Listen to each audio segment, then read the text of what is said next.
ರಾಜ್ಯಕ್ಕೆ ಮಹಾಮಾರಿ ಕೊರೋನಾ ರೀ ಎಂಟ್ರಿ ಹೆಚ್ಚಾದ J1 ರೂಪಾಂತರಿ ತಳಿ ಆತಂಕ ಯಾದಗಿರಿ ಜಿಲ್ಲಾಡಳಿತ ಫುಲ್ ಅಲರ್ಟ್ ಆಗಿದೆ. ರಾಜ್ಯದಲ್ಲಿ ಮಹಾಮಾರಿ ಕೊರೋನಾ ರೀ ಎಂಟ್ರಿ ಆಗಿತ್ತು. JN1 ರೂಪಾಂತರ ತಳಿ ಆತಂಕ ಸೃಷ್ಟಿ ಮಾಡ್ತಾ ಇದೆ. ಕೋವಿಡ್ ಎದುರಿಸೋದಕ್ಕೆ ಜಿಲ್ಲಾ ಆರೋಗ್ಯ ಇಲಾಖೆ ಸಜ್ಜಾಗಿದೆ. ಯಾದಗಿರಿ ಏಮ್ಸ್ ಆಸ್ಪತ್ರೆಯಲ್ಲಿ ಸಕಲ ಸಿದ್ಧತೆ ಮಾಡಿಕೊಂಡಿದ್ದಾರೆ. 30 ವೆಂಟಿಲೇಟರ್ ಬೆಡ್ಗಳು, 20 ICU ಬೆಡ್ಗಳು, 200 ಆಕ್ಸಿಜನ್ ಬೆಡ್ಗಳ ವಾರ್ಡ್ಗಳನ್ನ ಸಿದ್ಧ ಮಾಡಿಕೊಳ್ತಾ ಇದೆ. ಮುಂಜಾಗ್ರತಾ ಕ್ರಮವಾಗಿ ಆರೋಗ್ಯ ಇಲಾಖೆ ಅಲರ್ಟ್ ಆಗಿದ್ದು ಕೋವಿಡ್ ಭೀತಿ ಹಿನ್ನೆಲೆ ಮಾಸ್ಕ್ ಅಳವಡಿಕೆ ಕಡ್ಡಾಯ ಮಾಡಿದ್ದಾರೆ.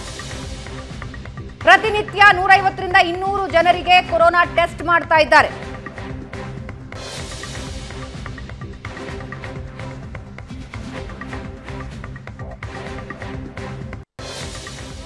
ಕೊರೋನಾ ಮತ್ತೆ ರೀ ಎಂಟ್ರಿ ಕೊಟ್ಟಿರ್ತಕ್ಕಂಥದ್ದು. ಇದರಿಂದಾಗಿ ದೇಶಾದ್ಯಂತ ಕೂಡ ಕೋವಿಡ್ ಅನ್ನು ಮಟ್ಟಾಕಲು ಸರ್ಕಾರಗಳು ಸರ್ಕಸ್ ಮಾಡ್ತಾ ಇದ್ದಾವೆ. ಈ ಒಂದು ನಿಟ್ಟಿನಲ್ಲಿ ರಾಜ್ಯ ಸರ್ಕಾರವು ಕೂಡ ಏನೋ ಆರೋಗ್ಯ ಇಲಾಖೆ ಅಧಿಕಾರಿಗಳಿಂದ ಉನ್ನತ ಮಟ್ಟದ ಸಭೆಯನ್ನು ನಡೆಸಿ ಅಂದರೆ ಕೋವಿಡ್-19 ಹೊಸ ರೂಪಾಂತರ ತಳಿಯಾಗಿರ್ತಕ್ಕಂಥ JN1 ಅಂತಕ್ಕಂತಹ ಒಂದು ತಳಿಯನ್ನು ಯಾವುದೇ ರೀತಿಯಿಂದ ಕೂಡ ಸ್ಪ್ರೆಡ್ ಆಗದ ರೀತಿಯಲ್ಲಿ ಸಾಕಷ್ಟು ರೀತಿಯಂತಹ ಒಂದು ಮುಂಜಾಗ್ರತಾ ಕ್ರಮವನ್ನು ಕೂಡ ವಹಿಸಿರ್ತಕ್ಕಂಥದ್ದು. ಈ ಒಂದು ನಿಟ್ಟಿನಲ್ಲಿ ಯಾದಗಿರಿ ಜಿಲ್ಲಾಡಳಿತದ ವತಿಯಿಂದ ಕೂಡ ಯಾದಗಿರಿಯ ಏಮ್ಸ್ ಆಸ್ಪತ್ರೆಯಲ್ಲಿ ಕೂಡ ಏನು ವಿಶೇಷವಾಗಿರ್ತಕ್ಕಂಥ ಒಂದು ಸಿದ್ಧತೆಗಳು ಕೂಡ ಏರ್ಪಡಿಸತಕ್ಕಂಥದ್ದು.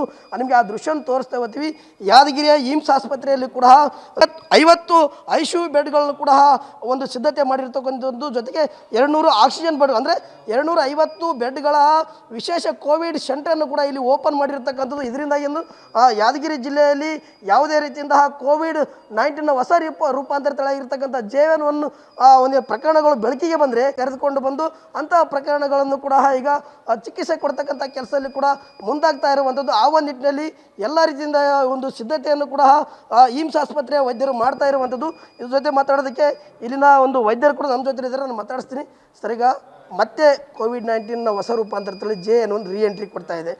ಇವು ಯಾದಗಿರಿ ಏನು ಆರೋಗ್ಯ ಇಲಾಖೆ ಕಡೆಯಿಂದ ಯಾವೆಲ್ಲ ಸಿದ್ಧತೆಗಳು ಮಾಡ್ಕೊಂಡಿದ್ದಾರೆ ಸರ್? ನಾವು ಡೆಡಿಕೇಟೆಡ್ ವಾರ್ಡ್ ಮಾಡಿದ್ದೀವಿ. 200 bed isolation ward, 150 bed high dependency ward ಇದೆ, 50 ಬೆಡೆಡ್ ICU ಇದೆ, 30 ವೆಂಟಿಲೇಟರ್ಸ್ ಇದೆ, ಆಕ್ಸಿಜನ್ಸ್ ಇದೆ, ಆಕ್ಸಿಜನ್ ಸಿಲಿಂಡರ್ ಇದೆ, ಲಿಕ್ವಿಡ್ ಆಕ್ಸಿಜನ್ ಇದೆ, ಜನರೇಷನ್ ಪ್ಲಾಂಟ್ ಕೂಡ ನಮ್ಮ ಹತ್ರ ಇದೆ ಸರ್.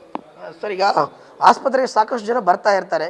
ಆ ಒಂದು ನಿಟ್ಟಿನಲ್ಲಿ ನೀವು ಯಾವ ರೀತಿಯಾಗಿರ್ತಕ್ಕಂಥ ಅವ್ರಿಗೆ ಮುಂಜಾಗ್ರತೆ ಕ್ರಮ ಮತ್ತು ನೀವು ವೈದ್ಯರು ಯಾವ ರೀತಿಯಾಗಿರ್ತಕ್ಕಂಥ ಒಂದು ಟ್ರೀಟ್ಮೆಂಟ್ ಕೊಡೋದಕ್ಕೆ ಮುಂದಾಗಿದ್ರಿ? ನಾವು ಗೈಡ್ಲೈನ್ಸ್ ಫಾಲೋ ಮಾಡ್ತೀವಿ ಸರ್. ಹಾಗೂ ಇಲ್ಲಿರೋರೆಲ್ಲ ಪ್ರತಿಯೊಬ್ಬ ವೈದ್ಯರು, ನರ್ಸಿಂಗ್ ಸ್ಟಾಫ್ ಎಲ್ಲರೂ ಸ್ಯಾನಿಟೈಸರ್ ಯೂಸ್ ಮಾಡ್ತೇವೆ. ನಾವು ಕಡ್ಡಾಯವಾಗಿ ಮಾಸ್ಕ್ ಧರಿಸ್ತೇವೆ. ಹಾಗೆ ಪೇಷಂಟ್ಸ್ಗಳಿಗೂ ನಾವು ಹೇಳ್ತಿದ್ದೇವೆ ಕಡ್ಡಾಯವಾಗಿ ಮಾಸ್ಕ್ ಧರಿಸಬೇಕು. ಹಾಗೂ ಶೀತ, ಕೆಮ್ಮು, ನೆಗಡಿ ಬಂದರೆ ನಿರ್ಲಕ್ಷಿಸಬಾರ್ದು, ಕೂಡಲೇ ಹಾಸ್ಪಿಟಲ್ಗೆ ಧಾವಿಸಬೇಕಂತ ನಾವು ಹೇಳ್ತಿದ್ದೇವೆ ಸರ್. ಸರ್, ಒಂದು ವೇಳೆ ಕೋವಿಡ್ ಹೊಸ ರೂಪಾಂತರ ತಳಿ ಯಾದಗಿರಿ ಜಿಲ್ಲೆಯಲ್ಲಿ ಬಂದರೆ ಅದನ್ನು ತಡೆಗಟ್ಟೋದಕ್ಕೆ ಜಿಲ್ಲಾಡಳಿತ ಏನು ಸಕಲ ರೀತಿಯ ಸಜ್ಜಾಗಿದೆ, ಆ ರೀತಿಯಾಗಿರ್ತವೆ ವ್ಯವಸ್ಥೆ ಇದೆನಾ ಅಂತ? ಹಾಂ ಸರ್, ಫುಲ್ ಇದೆ ಅಲ್ಲ. ಈಗ ICU ಬೆಡ್ ಎಲ್ಲ ಓಪನ್ ಮಾಡಿದ್ವಿ. 200 ಬೆಡ್ ಐಸೋಲೇಷನ್ ವಾರ್ಡ್ ಇದೆ. ಎಲ್ಲ ಟ್ರೈನ್ ಸ್ಟಾಫ್ ಇದ್ದಾರೆ, ವೈದ್ಯಾಧಿಕಾರಿಗಳು ಎಲ್ಲ ಟ್ರೈನ್ಡ್ ಇದ್ದಾರೆ. We are ready sir. ಇದು ಇಲ್ಲಿನ ವೈದ್ಯರ ಮಾತಾಗಿರ್ತಕ್ಕಂದ್ರೆ ಕೋವಿಡ್-19 ಹೊಸ ರೂಪಾಂತರ ತಳಿ ಅನ್ನು ತಡೆಗಟ್ಟುವ ನಿಟ್ಟಿನಲ್ಲಿ ಜಿಲ್ಲಾ ಆರೋಗ್ಯ ಇಲಾಖೆ ಸನ್ನದ್ಧವಾಗಿರ್ತಕ್ಕಂಥದ್ದು, ಅಲರ್ಟ್ ಆಗಿದೆ. ಈ ಸಂಬಂಧಪಟ್ಟಿರ್ತಕ್ಕಂತಹ ವಿಶೇಷ ವಾರ್ಡ್ಗಳು, ಐಸೋಲೇಷನ್ ವಾರ್ಡ್ಗಳು ಇರ್ಬೋದು ಮತ್ತು ಆಕ್ಸಿಜನ್ ವಾರ್ಡ್ಗಳು ಈ ರೀತಿಯಾಗಿರ್ತಕ್ಕಂಥ ವಿಂಗಡಣೆ ಮಾಡಲಾಗಿದೆ. ಹಾಗಾಗಿ ಏನು ಯಾದಗಿರಿ ಜಿಲ್ಲೆಯಲ್ಲಿ ಸಾಕಷ್ಟು ರೀತಿಯಿಂದ ಈ ರೀತಿ ಪ್ರಕರಣಗಳು ಏನು ಕಂಡು ಬಂದರೆ ಅದೆಲ್ಲವನ್ನು ಕೂಡ ಮಟ್ಟ ಹಾಕುವ ರೀತಿಯಲ್ಲಿ ಆರೋಗ್ಯ ಇಲಾಖೆ ಸಜ್ಜಾಗಿದೆ ಎಂಬ ಮಾತುಗಳು ಕೂಡ ವೈದ್ಯರು ಹೇಳ್ತಾ ಇರುವಂಥದ್ದು. ಕ್ಯಾಮರಾಮನ್ ರಫಿ ಜೊತೆ ಪರಶುರಾಮ ಗುರೇಶ್ವರ, ಸುವರ್ಣ ನ್ಯೂಸ್, ಯಾದಗಿರಿ.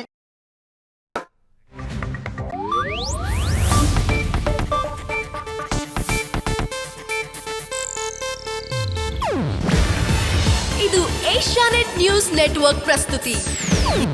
ನೀವು ನೋಡ್ತಿದ್ದೀರಾ ಏಷ್ಯಾನೆಟ್ ಸುವರ್ಣ ನ್ಯೂಸ್.